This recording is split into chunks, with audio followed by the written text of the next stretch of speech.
The research ship Aurora's Edge drifted quietly through the darkness near the Veil Nebula. Its crew of 23 humans had been mapping this empty region of space for 3 months. Commander Jake Morrison stood on the bridge watching the stars through the main window. He was a tall man with gray hair and calm eyes. Behind him, his crew worked at their stations. "Another quiet day," said Lisa Parker from her communications desk. She was young, maybe 25, with short brown hair. Her job was to listen for any signals from space. For weeks, she had heard nothing but cosmic noise. Dr. Emma Walsh looked up from her science station. She was the ship's expert on alien life, though she had never seen any. "The nebula readings are normal," she said. "Just gas and dust," Jake nodded. Their mission was simple: make maps of this area and look for anything interesting. So far, they had found nothing but empty space. The company that sent them hoped to find new planets or resources. Instead, they found silence. "Sir," Lisa said suddenly. Her voice was different now. "I'm getting something strange." Jake walked over to her station. "What kind of strange?" Lisa pointed at her screen. Numbers and lines danced across it. "Energy readings that don't match anything in our database. It's not a star or planet. It's artificial." The bridge went quiet. Chief Security Officer Alex Kane stepped forward. He was shorter than Jake, but built like a fighter. His job was to keep the crew safe. "How far away?" he asked. "Maybe 2 light hours," Lisa said. "And it's big. Really big." Jake felt his heart beat faster. In all of human history, they had never found proof of alien life. Now his small research ship might be the first to make contact. "Can you tell what it is?" "Scanning now," said Dr. Walsh. She worked quickly at her station. "The energy pattern is unlike anything we've seen. It's definitely a ship, but the design is completely alien." Jake made his decision. "Set course for the signal. Slow approach. Kane, get your security team ready." Alex nodded and left the bridge.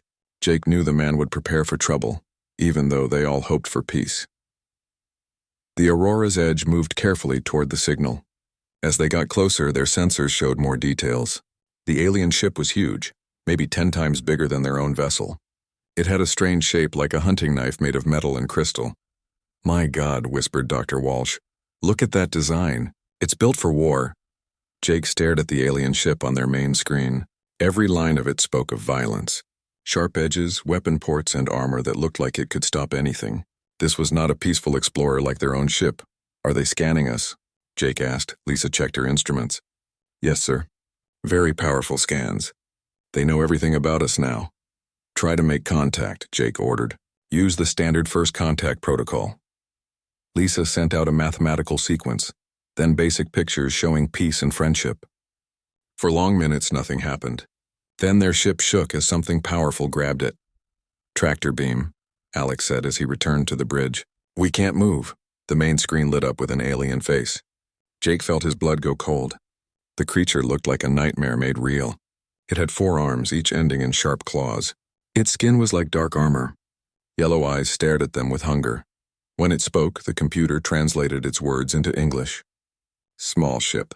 You will surrender now. Prepare to be boarded." Jake stepped forward. "This is Commander Jake Morrison of the Earth ship Aurora's Edge. We come in peace. We want to talk." The alien's laugh was like breaking glass. "Peace? You are prey. I am Razak the Bloodied, captain of this warship. Your species is unknown to me, but you are clearly weak. You will serve my people or feed us." Dr. Walsh whispered. "Their entire language seems built around concepts of dominance." Jake tried again. "We can offer trade, knowledge, technology." "You offer nothing," Razak said. "You are small and soft. You have no claws, no armor, no real weapons. Your ship is pathetic. What could you possibly trade?" "We can teach you about our science," Jake said. Razak studied Jake through the screen. "Your science made this weak ship? Made you weak creatures? We have science too. We have power." The alien captain stood up. Jake could see now that he was nearly 9 feet tall.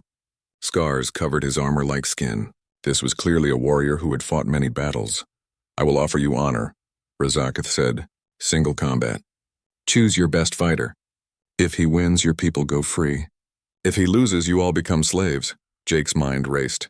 This was not how first contact was supposed to go. But he could see no other choice. The alien ship could destroy them easily. "What are the rules?" Jake asked. "Simple rules," Razak said. "Fight until one dies or surrenders. The winner's people claim dominance. Ancient law among the Kithra. Alex stepped up beside Jake. I'll do it, sir. Jake looked at his security chief. Alex was tough, but he was just a human. The alien was huge and covered in natural armor. Alex, it's my job, sir. To protect this crew. Jake wanted to say no, but what choice did they have? If they refused, the aliens would probably kill them all anyway. At least this way one person might save the rest. I accept your challenge, Jake told Rezakath. My security chief will fight for humanity. Rezakath looked at Alex through the screen. The alien's eyes showed amusement. This small one? He looks like a child. Are you certain? I'm certain, Alex said. His voice was steady. Very well, Rezakath said. You will come to my ship. The combat will be witnessed by both crews. Prepare yourself, little human. You face a warrior who has killed 300 opponents. The screen went dark. Jake put his hand on Alex's shoulder. You don't have to do this. Alex smiled, but his eyes were serious. Yes, I do. Besides, he doesn't know what humans can do when we're cornered. Lisa started preparing a shuttle to take Alex to the alien ship. Dr. Walsh ran medical scans to make sure Alex was in perfect health. The rest of the crew gathered to say goodbye to their security chief, but Alex didn't act like someone going to die. He acted like someone going to work. He checked his equipment, did his exercises, and stayed calm. Jake wondered if the alien captain knew what he was really dealing with. In 1 hour, they would find out if humanity was strong enough to survive among the stars. Alex Kane stepped off the shuttle into the alien ship. The air smelled like metal and something else, something that reminded him of a slaughterhouse. The walls were dark and covered with what looked like trophies, bones, weapons, and things he didn't want to think about. 2 Kithara warriors escorted him through the corridors. They were almost as big as their captain, with the same armor-like skin and sharp claws. They looked down at Alex like he was an interesting insect. Small human, one of them said in broken English. You smell of fear. Alex looked up at the warrior. I don't smell fear. I smell opportunity. The warrior didn't understand, but something in Alex's tone made him stop laughing. They reached the combat arena, a large round room with high walls. Hundreds of Kithara filled seats around the fighting space. Their yellow eyes glowed in the dim light. Alex heard them talking in their harsh language. He didn't need translation to know they were betting on how quickly he would die. Razak stood in the center of the arena. In the alien ship's light, he looked even more terrifying. His forearms moved like they had their own minds. Scars covered his entire body. Some looked fresh, human warrior. Razakath called out, You are brave to face me. I will make your death quick for this bravery. Alex walked into the fighting circle. He looked small next to the alien captain. The watching Kithara laughed and pointed. To them, this was going to be entertainment, not a real fight. What weapons do you choose? Razakath asked. Alex looked around the arena. Weapons hung on the walls, blades, clubs, and stranger things. He could pick anything he wanted. Instead, he shook his head. No weapons, Alex said. The laughter from the crowd grew louder. Razak tilted his head. No weapons? You wish to die with honor? Using only what nature gave you? Something like that, Alex said. Razakath reached for a curved blade hanging from his belt. The weapon was as long as Alex's arm and sharp enough to cut through steel. It had dark stains on it that Alex didn't want to think about. I will use my ceremonial blade, Razak said. It has tasted the blood of 67 species. Soon it will taste its 68th. Alex nodded. He started to stretch, rolling his shoulders and loosening his muscles. The movement looked casual, like someone getting ready for morning exercise. But his eyes never left the alien captain. Dr. Walsh's voice came through a small speaker in Alex's ear. She was watching from the Aurora's edge. Alex, his biology shows he has redundant organs. A normal killing blow might not stop him. Copy that, Alex said quietly. Razak raised his blade. The watching Kithara fell silent. This was the moment they had all been waiting for. Begin, Razak said. The alien captain moved fast, faster than Alex had expected. The blade came down in a perfect arc toward Alex's head, but Alex wasn't there anymore. He had rolled to the side, moving so smoothly it looked like he had simply flowed out of the way. Razak's blade hit the arena floor with a shower of sparks. Before the alien could pull it free, Alex was moving again. He grabbed a handful of the metal shavings from the floor and threw them at Razak's eyes. The alien warrior roared and swung blindly. Alex ducked under the swing and hit Razakth in the knee with his elbow. It was a precise strike, aimed at a nerve cluster that Alex had studied during the shuttle ride. Razakth stumbled but didn't fall. He wiped his eyes clear and stared at Alex with new respect. "You move well for prey." "I'm not prey," Alex said. This time Razakth was more careful. He advanced slowly, keeping his blade ready. Alex backed away, but he wasn't running. He was measuring distance, timing, looking for patterns in how the alien moved. The second attack came as a series of quick strikes. Razakth used all four arms, the blade dancing between them. Alex couldn't dodge them all. The sharp edge caught his shoulder, cutting deep into muscle. Blood ran down Alex's arm. The watching Kithara cheered. First blood to their captain, but Alex didn't cry out. He didn't even flinch. Instead, he looked down at the wound and smiled. "Is that it?" Alex asked. Razakth paused. In all his fights, he had never seen a wounded opponent smile. Pain was supposed to weaken enemies, make them desperate. This human acted like the wound didn't matter. Alex reached up with his good arm and touched the cut. His fingers came away bloody. "I was starting to think you couldn't hurt me." The alien captain felt something cold in his stomach. Something was wrong. The human should be afraid now, should be looking for escape. Instead, he looked eager. "Your species feels pain, yes?" Razakth asked. "Oh yes," Alex said. "We feel pain. We just don't let it stop us." Razakth attacked again, more aggressively this time. He wanted to end this fight quickly. The human's calm was making him nervous, but Alex had learned from the first exchange. He knew how fast Razakth could move, how he liked to attack. When the blade came at him again, Alex did something that shocked everyone watching. He grabbed it. Alex caught the blade bare-handed, letting it cut into his palm. Blood ran between his fingers, but now the weapon was trapped. Razakth tried to pull it free, but Alex held on. Using the blade as an anchor, Alex pulled himself forward. His free hand struck at Razakth's throat, hitting a spot where the armor was thinner. The alien captain gagged and stepped back, finally pulling his blade free. Alex's hand was cut to the bone, but he flexed his fingers like it was nothing. "Now we're getting somewhere." Razakth looked at his ceremonial blade. Human blood covered the edge. But instead of fear in that blood, he smelled something else, something that made his warrior instincts scream warnings. The small human stood across from him, bleeding from 2 wounds, outnumbered by hundreds, facing certain death, and he was smiling. For the first time in 300 victories, Razakth the Bloodied felt uncertain. "What are you?" the alien captain whispered. Alex wiped blood from his hand and got ready for the next round. "I'm human. That's all you need to know."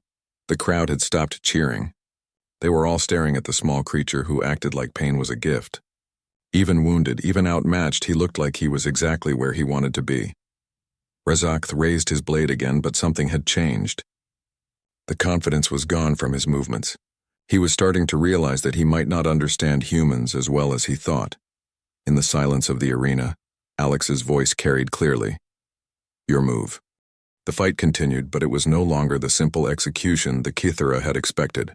Alex moved like water around Razakth's attacks. When he couldn't dodge, he rolled with the hits, turning killing blows into glancing cuts. But every wound seemed to make him more dangerous, not less. Razakth struck at Alex's ribs with his free hand. The claws raked across the human's side, leaving deep cuts. Alex grunted, but used the alien's extended arm as a lever.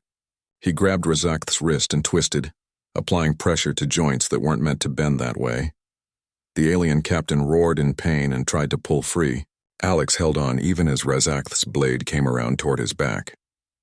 At the last second, Alex released his grip and spun away. The blade missed him by inches. Dr. Walsh's voice came through Alex's earpiece again. "Alex, you're losing too much blood. Your vital signs are dropping." "Not yet," Alex said between heavy breaths. "I'm just getting started." From the Aurora's edge, the human crew watched in amazement and horror. Their security chief was covered in blood, facing an opponent twice his size, and he was still fighting like he had a chance to win. Commander Jake Morrison stood at the communication station. "Can we do anything to help him?" Dr. Walsh shook her head. "This is beyond our weapons range. Even if it wasn't, interfering would mean breaking the agreement. They'd kill us all." On the screen, they watched Alex duck under another swing and strike at Razakth's knee again. This time, the alien was ready and blocked with his lower arm. But Alex had expected that. His real target was Razakth's foot. He stomped down hard on the alien's toes, right where the armor was thinnest. Razakth bellowed and hopped backward. Alex followed, staying close. The alien captain tried to use his reach advantage, but Alex was inside his guard now. The blade was too long to be effective at close range. Impossible, one of the watching Kithara said. The human should be dead by now. Look at him, said another.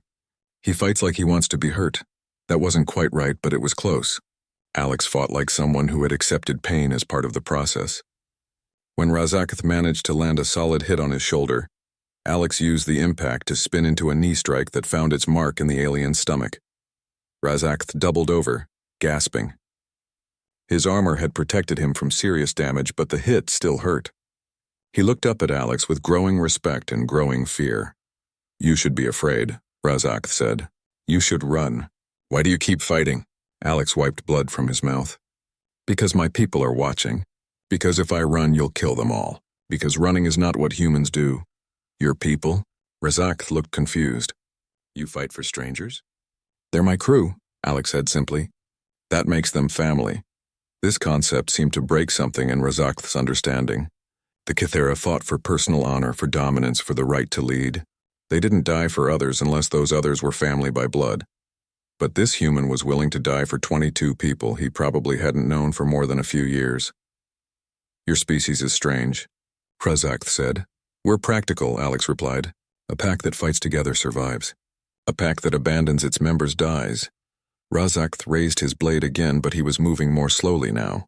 The human's endless attacks were wearing him down. Worse, Alex seemed to be learning his patterns. Every swing was a little more predictable, every opening a little more obvious. The next exchange was faster and more violent than before. Razakth threw everything he had at the human, using all four arms in a whirlwind of claws and steel. Alex couldn't dodge it all. The blade opened a long cut down his back. Claws raked across his chest and arms. But when the attack was over, Alex was still standing. More than that, he had gotten inside Razakth's defenses again. This time his strike found the alien captain's throat, right where Alex had hit before. Razakth staggered backward, coughing. For a moment, real fear showed in his yellow eyes. This small, wounded human had found a weak spot and kept attacking it, like a predator wearing down prey. You fight like you have done this before, Razakth said. Humans have been fighting for millions of years, Alex said. We got good at it. In the watching crowd, the Kithara were no longer laughing. They whispered among themselves in their harsh language. Some of them looked worried. Dr. Walsh, listening through the translation software, reported to Commander Morrison. They're starting to realize that Alex isn't just lucky. He's demonstrating combat techniques they've never seen before. What kind of techniques? Jake asked. Persistence hunting. Humans evolved to chase prey until it collapsed from exhaustion. Alex is treating this like a marathon, not a sprint. He's wearing Razakth down. On the screen they could see it was working. The alien captain was breathing hard now. His movements were getting sloppy. But Alex, despite his wounds, still moved with the same fluid grace. Razakth tried one more massive attack, putting all his strength behind his blade. Alex rolled under it and came up behind the alien. For one moment he had a perfect shot at Razakth's spine. Instead of taking it, Alex struck at the alien's wrist. The blade went flying across the arena, clattering against the wall. Razakth spun around, all four arms ready to fight with claws alone. But something had changed in his expression. The confidence was gone. In its place was something the other Kithara had never seen on their captain's face before. Uncertainty. Alex stood a few feet away, bloody but still upright. He wasn't even breathing hard anymore. Pick up your blade, he said. What? Pick it up. This isn't over until one of us surrenders or dies. Those were your rules. Razakth stared at the human. You could have killed me. Why didn't you? Alex smiled, and it was not a pleasant expression. Because I wanted you to understand something first. I've been holding back. The arena fell completely silent. Razakth felt his blood turn to ice. Holding back? The alien captain whispered. Everything I've shown you so far, Alex said. That's how humans fight when we respect our opponent. When we're trying to prove a point? When we still think there might be honor in the battle. Alex took a step forward. Razakth, for the first time in his life, took a step back. But if you threaten our pack, our family, our species, that's when you see what humans really do in a fight. In the watching crowd, several Kithara stood up. Something in the human's voice made their warrior instincts scream danger. Alex looked up at Razakth with eyes that held no mercy at all. So pick up your blade, and let me show you the difference. Razakth walked slowly to where his blade had fallen. His hands shook slightly as he picked it up. The watching Cathra saw their undefeated champion hesitate, and whispers spread through the crowd like wildfire. Alex stood in the center of the arena, still bleeding from multiple wounds, but something about him had changed. The respectful fighter was gone. In his place stood something that made even veteran warriors uncomfortable. You said you've killed 300 opponents, Alex said. His voice was calm, almost conversational. How many of them kept fighting after they should have died? Razakth raised his blade but didn't advance. What do you mean? How many kept coming at you even when their hearts stopped beating? How many fought with broken bones and failing organs? How many chose to die taking you with them rather than surrender? The alien captain had no answer. In his experience, wounded creatures ran or surrendered. They didn't get more dangerous.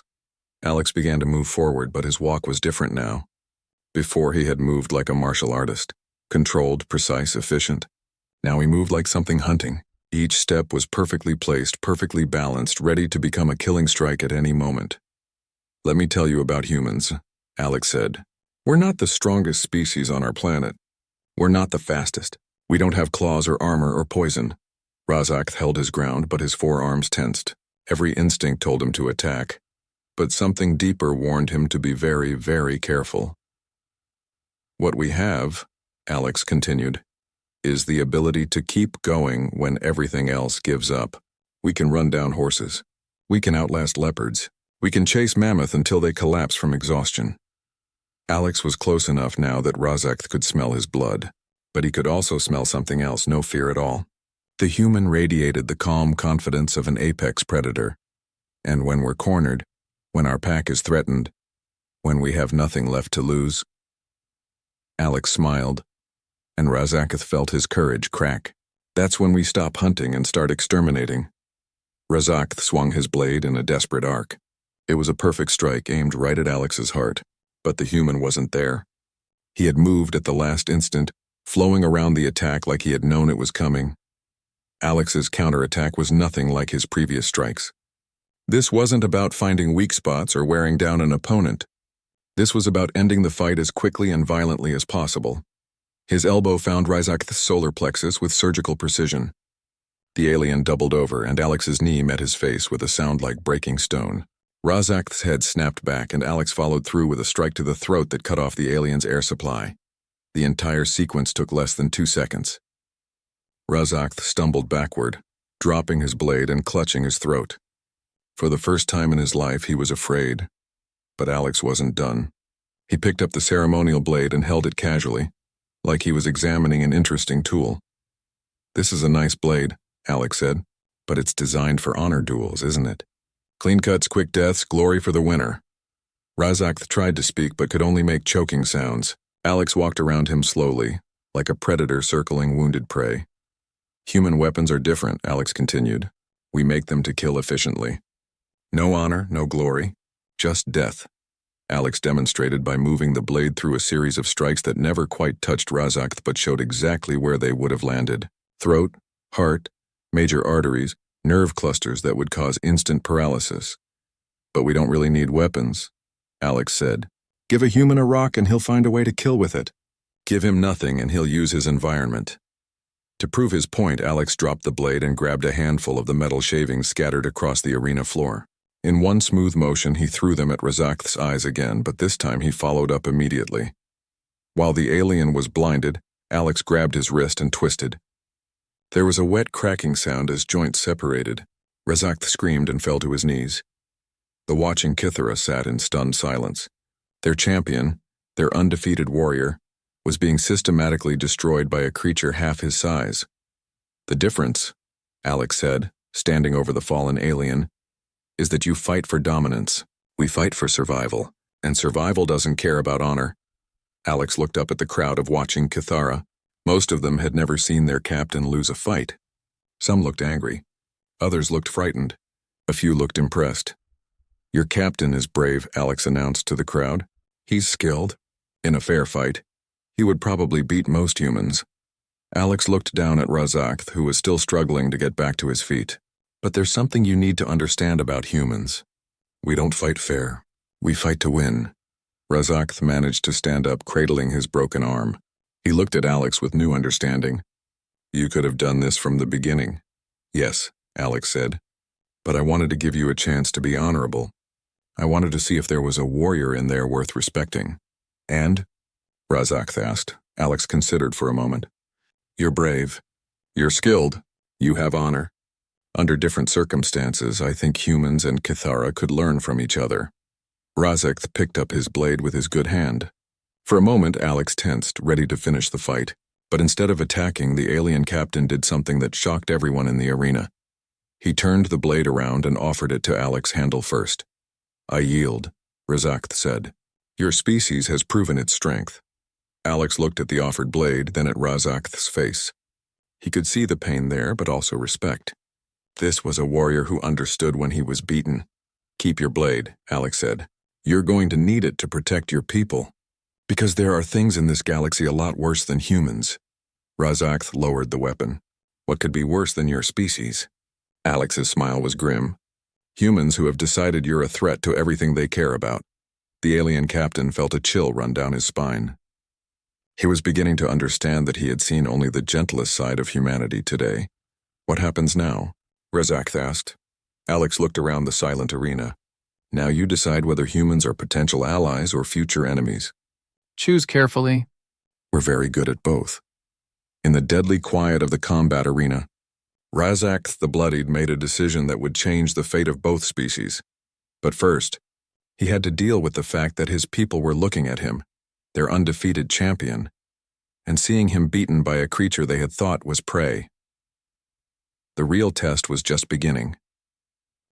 The arena remained silent as Razakth faced his people. Hundreds of Kithara warriors stared at their defeated champion. Some looked angry. Others looked confused. A few looked terrified. Alex stood beside the alien captain, still bleeding but alert. He could feel the tension in the air. These warriors had just watched their strongest leader get beaten by what they thought was prey. That kind of shock could turn into violence quickly. My people, Razakth said, his voice carrying across the arena. Today we have learned something important about the universe. One of the larger Kithara stood up in the crowd. His scars marked him as another veteran warrior. Captain, this cannot be. You are undefeated. This soft creature cannot have beaten you fairly. Alex tensed, ready for the crowd to turn violent. But Razakth raised his good hand for silence. Gorthak speaks from disbelief, and I understand, Razakth said. I too thought these humans were weak prey. I was wrong. The captain pointed at Alex with his uninjured arm. This warrior showed me mercy when he could have killed me. He fought with honor when he could have used treachery. And when I forced him to show his true strength, he demonstrated why humans are the most dangerous species we have ever encountered. Dangerous? Gorthak laughed harshly. Look at him. He is small and wounded. Yes, Razakth said. Look at him. Small and wounded, as you say, yet he stands while I kneel. He bled from a dozen cuts, yet never slowed down. He grabbed my blade with his bare hand and used the pain as a weapon. The captain's words carried across the arena. Alex could see understanding beginning to dawn in some of the alien faces. But more than that, Razakth continued, he fights not for personal glory but for his pack. His entire species operates as one vast hunting pack. They share knowledge, resources, and tactics across their entire world. Dr. Walsh's voice came through Alex's earpiece. The translation software is picking up increased chatter. Some of them are arguing that you cheated somehow. Alex stepped forward. May I speak? Razakth nodded. The victor has earned that right. Alex looked up at the assembled Kithara. Your captain fought with great skill and honor. In single combat, he is stronger and faster than any human. If we fought 100 times under these rules, he would probably win 90 of them. This seemed to satisfy some of the angry warriors. Their champion was still superior in individual combat. But, Alex continued, humans don't fight fair. We don't fight alone, and we don't fight for glory. Alex gestured to the communication device in his ear. Right now, my pack knows exactly where I am. They know I'm wounded. If I had died here, they would have sent word to other humans. Within a year, a human fleet would have arrived to find out what happened to me. The arena grew very quiet. Alex could see the implications sinking in. And those humans wouldn't come to duel your champions, Alex said. They would come to eliminate every threat to human space.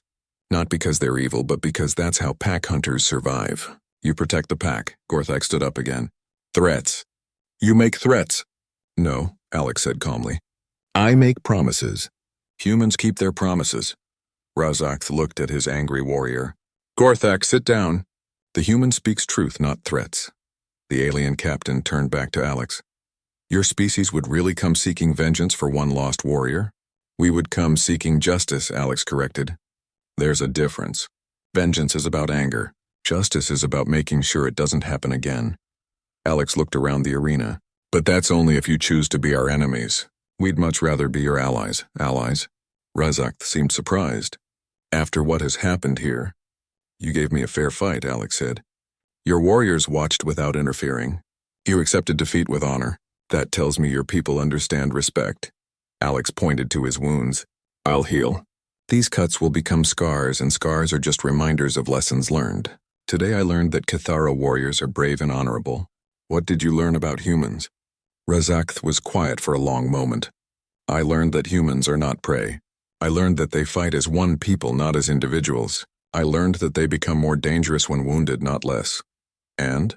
Alex prompted. And I learned that there are worse things in this galaxy than strong enemies. There are weak enemies who turn out to be strong. Those are the most dangerous of all. Alex nodded. Smart. Your species is smart. That's good. Smart people can work together. From the crowd, another voice called out. What do humans want from us? Alex looked toward the speaker. Trade, knowledge, peace, maybe friendship if we get to know each other better. And if we refuse? Gorthak demanded. Alex's expression didn't change. Then you refuse. We'll mark your space on our maps and avoid it. We have a whole galaxy to explore, that's all? Gorthak seemed surprised. We don't conquer for the sake of conquering, Alex said. We're explorers, not empire builders. We only fight when we have to. Razak stood up slowly, favoring his injured arm. I believe the human speaks truth. His actions match his words. The alien captain looked around at his people. I am still your leader. I am still your champion. Being defeated in fair combat by a worthy opponent brings no shame. Learning from that defeat brings wisdom. Razak turned to Alex. I formally accept your offer of alliance. Let our peoples learn from each other.